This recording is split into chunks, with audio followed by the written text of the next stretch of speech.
Russian state TV launches stinging attack on Vladimir Putin's Ukraine invasion. Here's a summary of the article. Russian state TV guests have criticized the invasion of Ukraine and now risk the wrath of Vladimir Putin by publicly condemning the war on a huge primetime show. Anti-war protesters have been gathering in their thousands across Russian cities following the invasion of their neighboring country, with many seeing Ukrainians as their brothers. Now on a program hosted by Vladimir Soloviev, a staunch supporter of Putin's regime, guests openly criticized the attack on Ukraine, with one saying it was like Afghanistan but even worse. Soloviev has been peddling state propaganda, even agreeing that the shelling of a maternity hospital in Mariupol this week was fake news, claiming the building was now being used by Ukraine troops. The war in Ukraine paints a frightening picture. It has a very oppressive influence on our society. Ukraine, whichever way you see it, is somewhere with which Russia has thousands of human links, he said, reported the Daily Beast. Semen Bagdasarov, a Russian Middle East expert, agreed with Shakhnazarov and said that Russians need to prepare for total isolation. Other media shows have also given an insight into the war casualties in Ukraine, with Russian soldiers dying, which is also going against the official line that the battle is going according to plan. This post received a score of 49,000, with an upvote ratio of 93%. Here are the top comments in response to this article.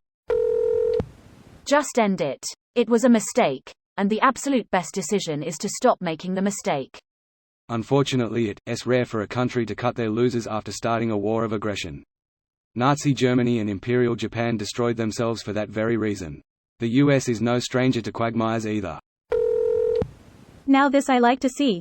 Dissidents in Russia, in state TV of all places, is an amazing sign. Sadly, the guests were still pushing the denazification propaganda. They just believe it isn't Russia's problem. That's how it starts. Just a slight criticism, saying it was the wrong thing for the right reasons. Nah, it's Soloviev, he is one of the main Putin propagandists. A man who hates the West with burning passion, and also secretly owns a villa in Italy. And guess what happened the last week? It was seized, and he is now kinda upset. He wanted to support Putin from the safety of his villa, and now gets to enjoy Putin's regime personally.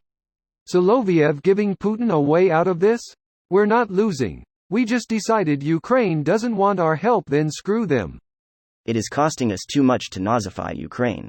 They asked us for help, but it's not our problem. My allegiance is to the Russian people, therefore we will withdraw from the special military operation that Belarus started. And we'll just annex Belarus instead. Isn't that right, General Lukashenko? Holy shit. Do you know how happy he would be to be general? He is totally willing to up his shittiness just for colonel. That's a huge fucking carrot. But the catch is he's not a Russian general. He can be a Soviet general. Greater than I don't see the probability of denazification of such an enormous country. We would need to bring in 1.5 million soldiers to control all of it.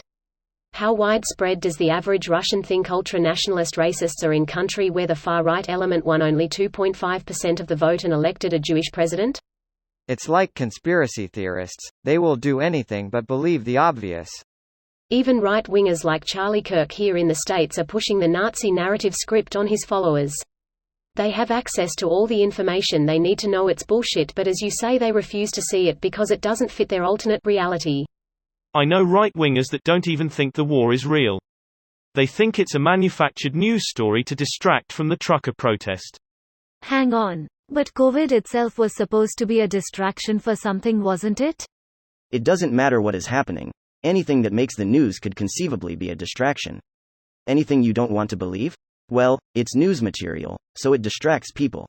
It could be distracting from anything you want. Anything can be evidence for anything so long as you believe in distractions as the medium.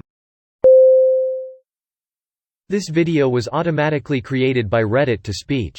The article and comments in this video were selected from Reddit according to their upvotes, and any paraphrasing was performed by smmry.com, without any human intervention.